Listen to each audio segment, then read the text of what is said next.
Ashama harka fuunee hordoftoota ayyaantuu asallaa jalatti argamtan nagaa waaqayyo bakkuma jirtanitti isiniifaa baay'atu akkam jirtu nagaa jirtanii isiniin jecha egaa kaa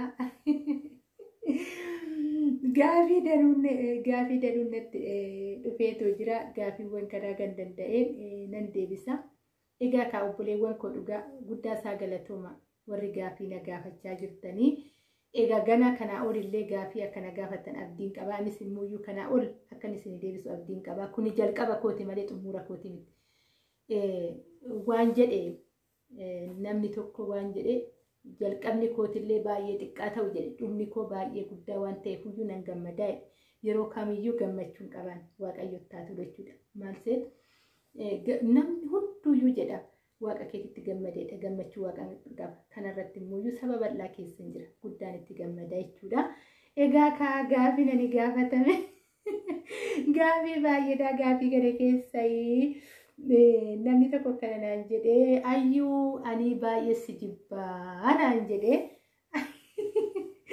ani immoo iyyuu baay'ee si jaaladha jedhee tan deebisa baay'ee si jaaladha baay'ee si kabajaa jedhaan abbaa baay'ee si jibbanaan jedhe saniini egaa tokko immoo maal naan jedhee ayyaantuu asallaa ani gaafa ati moonitaayisii taaterraayii jaarsa kee wajjin inni dhuftasse yookaan jaarsi kee immoo baay'ee asirratti dubbatasse naan jedhe abbaa saniini egaa ka'anii kanan jiru biyya ormaati abbaa manaa koo bira hin jiru gaafa ka'a nama biyyaa ta'ee abbaa manaa koo siifan dhiyeessaa siin jedha egaa kaa hagasitti illee mooyyuu carraanni turkii yoggaa jiraatee haalli hunduyyuu yoggaa mijatee tanumaa suuyyuu immoo abbaa manaa koo siifan dhiyeessaa egaa duraan tarii hin dhiyeessu jechaa tan ture amma mooyyuu maal kan hin dhiyeessu jedhee yookaan hin mijata yookaan hin mijatu jechuurraa kan ka'in akkas jechuu danda'e amma mooyyuu waan hundaa waaqayyo haa galatamu kanaafuyyuu abbaa manaa koo sinifanneessa baay'izawee abbaa manaa koo isa walitti heerumne miti hiriyaa koo waggaa baay'ee waliin turreedha boru abbaa manaa koo ta'a jedhee kanan abdadduudha boru abbaa ijoollee kootii naa ta'a jedhee kanan eeggadduudha kanan baay'ee jaaladhu kanan baay'ee kabajuudha egaa kanaafuyyuu isinifanneessaa jechuudha abbaa manaa kooyi kanaafuyyuu gaafa tokko magaalaa asallaatirraa tamsaasan isinii darbaa jechuudha obsaan na eeggadha egaa gaafin itti aanummoo baay'ee nama kofalchiisayyuu egaa gaafii kan akkanitti dubbadhu hin beeku ani lakki haafu gaafin kun tariitii anumtillee dubbachuudhaaf gaariin ta'a jedhee too hin yaadu kanaafuyyuu gaafii kana irruman darbaa jechuudha gaafuma abbaa manaa kiyya wajjin bakka tokko geenyanii gaafii kana isinii deebisaa jechuudha warri na gaafattan dursa anaa fi inni wal arginee kaanee too'ii akkaataa hunda gaafa san isinii deebisaa jechuudha ammaaf gaafii kana irra darbaa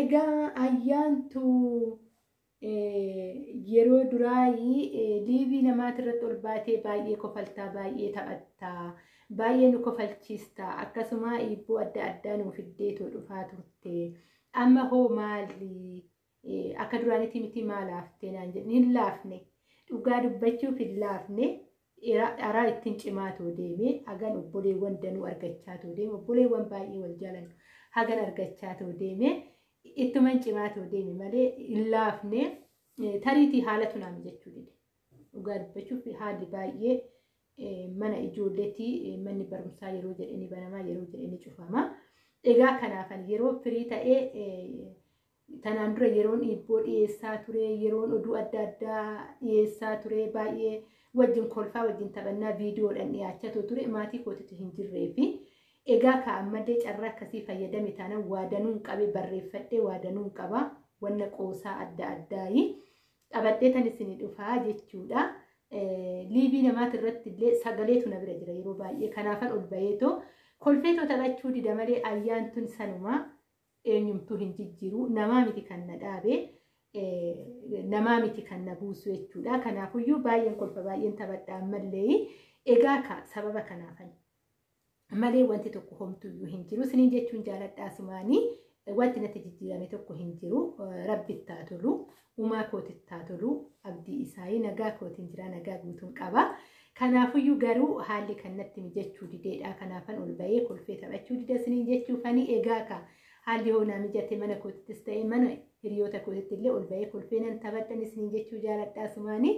Egaa kayyaanni koo kana fakkaata ammumaa fi nama baay'ee jaaladhu, nama baay'ee kabaju gaafii wayii na gaafatee ture. Gaafichis gaafii sanillee irruman darba. Egaa gaaficha sanillee immoo gaafa biraatti fan dabarfadha. Isas gaafa nama lama ta'anii fan dabarfadha jechuudha. Ammaaf kophaan jira. Gaafa sanii fan dabarfadhaa isiniin jechuun barbaada.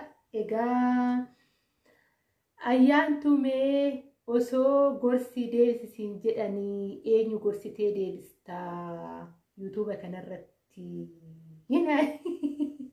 kannaan jedhetu jira. Egaa namni hunduyyuu fayya qabeessadha, sammuu qabeessadha, warra hojjetu. Kanaafiyyuu namni gorsan deebisan tokko illee hin jiru YouTube kanarratti isiniin jedha. Asuma gabaabatti warri gaafii kana na gaafattanii.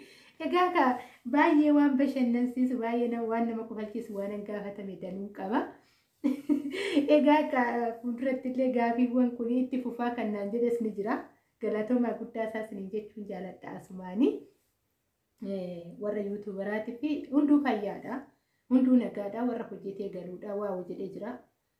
Rabbi hundaayyuu nama milkii haa godhu jechuun jaaladha asumaanii.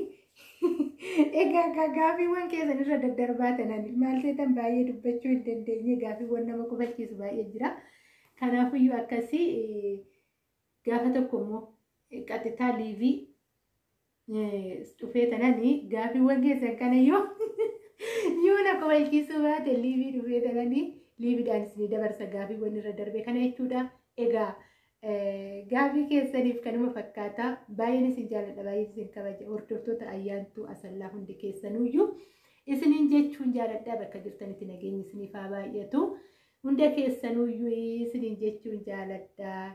Kanuma fakkaata gaafiin ammaa fi egaa gaafii kaawwan kara gaafii 5 irra darbanii jira. Beekatumaa kan irra darbee abbaan gaafiiwwan keessanii akka dhiifama naa gootanii isiniin jechuun jaaladha. Egaa gaafii baay'ee nama kokkofalchiisu waan ta'eef iyyuu akkasii gaafiiwwan kana gaafa rabbiin biyya kootiin nagahee gaafii kana barreeffadhee qabadhee abbaa manaa koo wajjin isinii dhiyeessa kan jechuufanii.